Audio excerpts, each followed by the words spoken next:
Саламатсыздарбы? Кайрадан мен Жалилова Гүлзат. Билим жолундагы өмүр китебинин уулум Адамдар сенден береке тапсын бөлүмүнөн. Балдарга атанын тарбиясы, акыл насааты ыгы менен айтылса, жакшы таасир берерин, өмүр бою эсте каларын турмуштук мисалдардан көрүп сезип жүрөмүн. Ага өзүмдүн атамдын тарбиясынан да мисал келтирсем болот. Атам Мадаминов Маматкул өзгөчө билимдүү же мансап дөөлөт күткөн деле эмес. Ал эмес балалыгы оор жылдарга туш келип, толук орто билими да болгон эмес.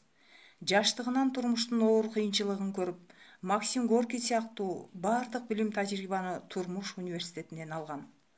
Кой баккан, армияда кызмат кылган, кийин пенсияга чыкканга чейин Сүлүктүү шахта башкармасында катардагы жумушчу болуп иштеген.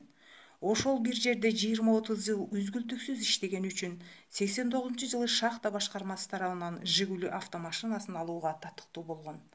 Энем Курсанай 9 баланы чоңойтуп тарбиялап, үйлүү жайлуу кылган. Анын 5 жогорку билимдүү, калгандары да атайын орто билимдүү.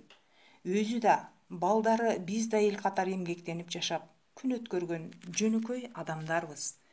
Талааны, турмуш тиричиликти, мал чарбачылыкты, дыйканчылыкты эң жакшы көрөр эле. Биз студент кезибизде айлыгы жетишпей, серпая, тегерек жана башка адыр талаалардан чооруп сатып бизди окутчу. Ошондо мен чор баскан, жарылган атамдын колдорун көрүп, ичимден аяп кетер элем. Атамдын эмгегин кантип актайм деп Кудайдан ошону тилейт элем. Ишти берилип иште, бүтүргөн ишиң өзүңө жакса, анан башкаларга жагат. Өзүң менен өзүң кеңештеп көп айтаар эле.